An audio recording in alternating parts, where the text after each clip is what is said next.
This short horror story is based off a dream I had last year. April, I looked over at my mother. She had something to tell me. I replied, "What?" Then she said, "I love you." I told her, "I love you too." She walked away to do her own thing for a while. We had plans to meet up again in a few hours. We were staying at this hotel, which was huge and a little sketchy. Suddenly, my gaze landed on an old creepy guy. He was bald and just stared at me. I began walking to go to the upper level. When I looked over my shoulder, I saw this weird guy had followed me. I stopped as another old guy gave me the same look. I could immediately tell they were up to something. I began running as fast as I could. I heard more than 2 sets of footsteps following me. When I finally lost them a few minutes later, I got into a locker somewhere in the middle of the row. It didn't take long before I heard them running by. I tried to hold my breath so they wouldn't know I was near. All of them ran past the lockers, except for the one who turned to face the lockers. He said, I know you're hiding from me. Which locker shall I open first? He opened the locker to my left. He sighed and said, Ah, you're not in this one. then he moved to the locker right next to mine. He said the same thing. When he stopped in front of my locker, I cringed because he would get me, he said as he reached out towards my locker. Will I get lucky this time? Without thinking, I shoved the door open. I took off running again as the guy struggled to get to his feet.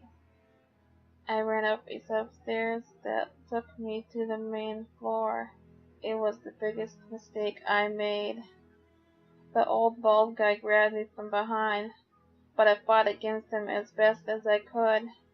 I couldn't break free. After I stopped struggling and gave up, he asked. Do you have any children?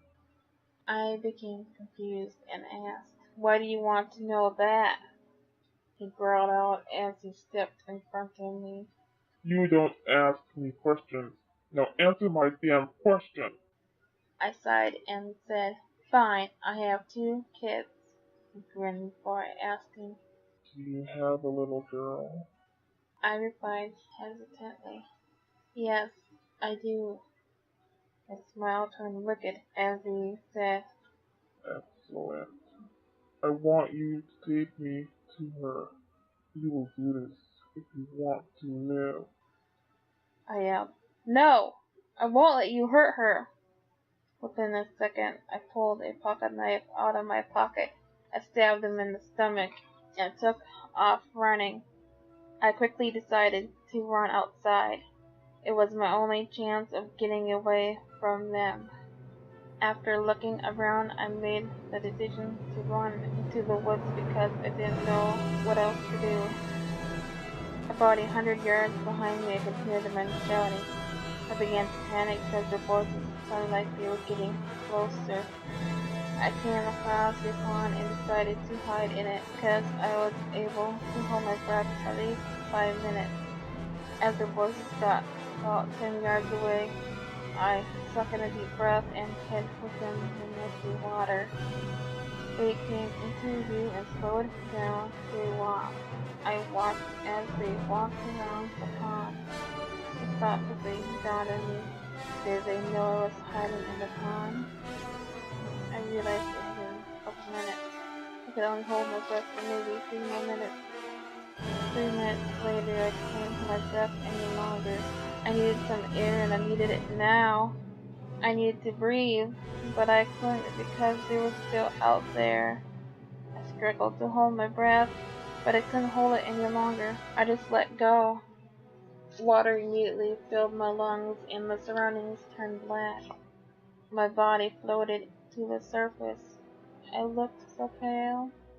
I floated out of my body and watched from the shore. The old man went into the lake to retrieve my body. I shouted out as loud as I could, "You can't get to my children now!" The old man turned and saw my ghostly apparition. They collapsed into the pond from a heart attack and drowned.